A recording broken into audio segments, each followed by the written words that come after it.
Selamat pagi anak-anak, selamat berjumpa lagi bersama Bu Komang di pembelajaran tematik tema 8, subtema 2, pembelajaran 3 dan pembelajaran 4.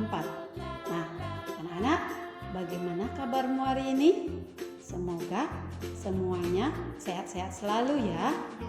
Dan pembelajaran kita hari ini kita diawali dengan doa ya anak. Nah, mari kita berdoa bersama-sama. Berdoa dimulai. Berdoa selesai. Anak-anak, adapun tujuan pembelajaran kita hari ini yaitu yang pertama, siswa mampu mengidentifikasi jenis usaha perorangan dan kelompok.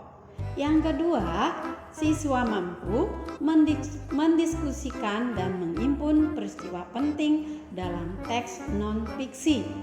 Yang ketiga, siswa mampu menjelaskan sikap dan memaknai keragaman adat istiadat di Indonesia. Nah, anak-anak, untuk lebih jelasnya, mari kita perhatikan contoh-contoh dan tayangan berikut ini. Baiklah anak-anak, kita sekarang belajar pendalaman materi tema 8, lingkungan sahabat kita. Nah, pertama kita akan mengidentifikasi jenis usaha perseorangan. Usaha ekonomi yang dikelola perseorangan itu biasanya memiliki modal terbatas, sehingga jenis barang yang dihasilkan pun juga terbatas.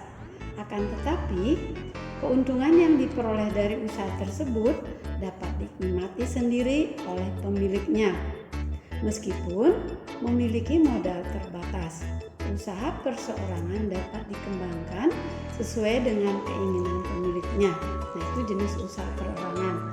Selanjutnya kita perhatikan contoh usaha perseorangan, yaitu seperti usaha pertanian, di mana usaha pertanian ini memiliki modal dan lahan yang terbatas.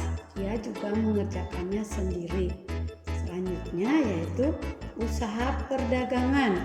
Usaha perdagangan juga sama dengan usaha pertanian, memiliki modal sendiri, dikerjakan juga sendiri.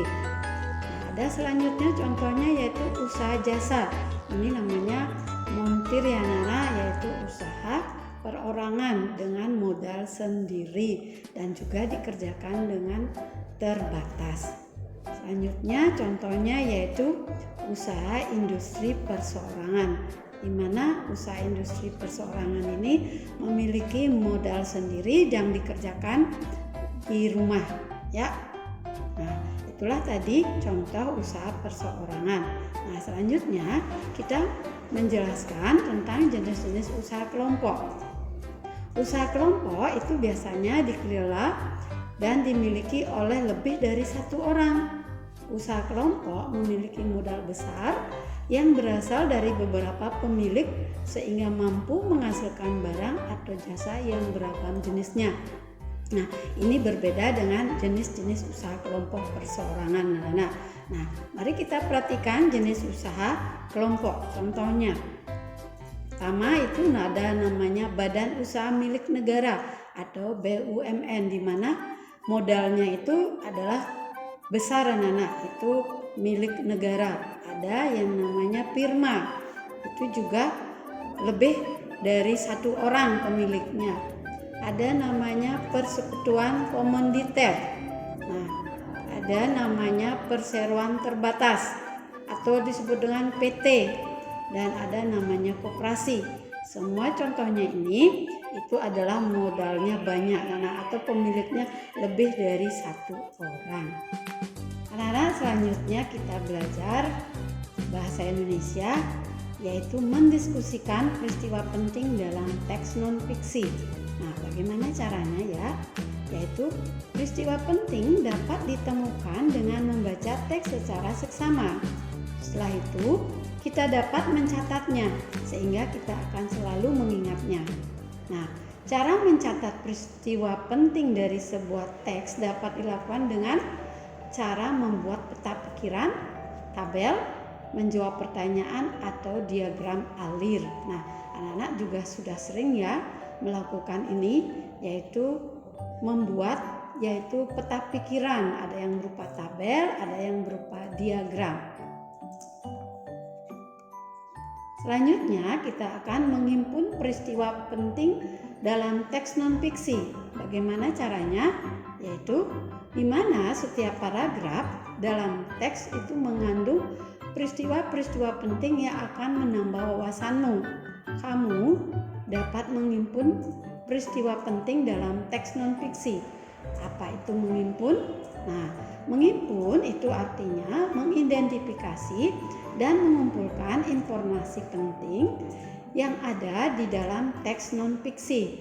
Peristiwa penting yang telah kita himpun dapat kita sajikan dalam bentuk peta pikiran. Nah, caranya menghimpun peristiwa penting dalam teks pikiran yaitu dalam membacanya setiap paragraf, ya anak.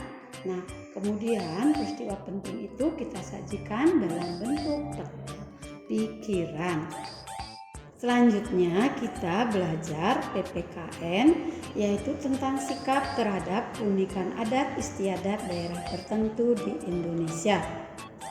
Setiap suku bangsa itu memiliki adat istiadat.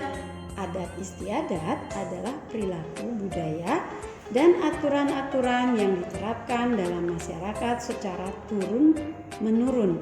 Oleh sebab itu, biasanya terdapat sanksi sosial bagi orang yang melanggar atau tidak menjalankan adat istiadat. Nah, jika tidak ada yang menjalankan adat istiadat, maka itu ada namanya yang sanksi, yaitu sanksi sosial.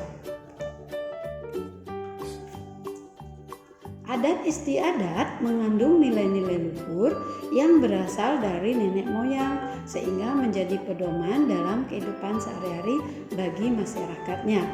Kita harus menghargai adat istiadat setiap daerah dimanapun kita berada. Hal itu dapat dilakukan antara lain dengan cara sebagai berikut. Yang pertama, dapat mempelajari adat istiadat daerah yang akan kita kunjungi. Yang kedua, mematuhi aturan dalam adat istiadat di tiap daerah. Yang ketiga, tidak melakukan hal-hal yang dilarang dalam adat istiadat daerah tertentu. Nah, inilah cara yang dapat kita lakukan dalam menilai adat istiadat di setiap daerah.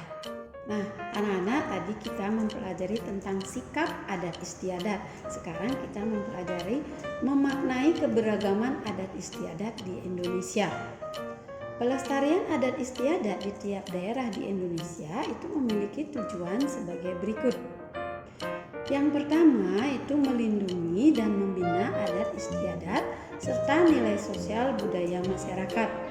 Yang kedua itu menumbuhkan semangat kebersamaan dan kegotong royongan. Yang ketiga itu memiliki kelestarian dan keseimbangan lingkungan alam. Nah, ini tadi adalah mengenai cara memaknai keragaman adat istiadat di Indonesia.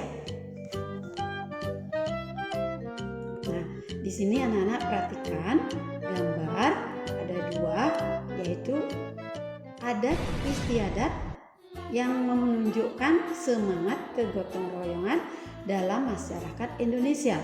Hal tersebut tidak hanya pada proses berjalannya upacara adat, namun juga sejak persiapan upacara yang melibatkan banyak orang untuk mempersiapkan acara adat tersebut. Contohnya di sini namanya gambar pertama yaitu namanya kirap, di mana upacara kirap ini yaitu berupa karnaval anak-anak. Dia ini yang disajikan yaitu adalah hasil panennya, dia akan berkeliling desa. Nah, untuk proses perjalanannya upacara ini sebelum upacara ini adalah itu persiapannya itu melibatkan banyak orang, yaitu yang berupa gotong royong. Yang kedua, gambar ini adalah itu namanya upacara ngaben yang terdapat di Bali, ya. yaitu upacara ngaben adalah upacara pembakaran mayat. Nah, untuk mempersiapkan upacara ini itu perlu sekali banyak yaitu masyarakat yang mengerjakannya, yaitu yang berupa gotong royong prosesnya ya.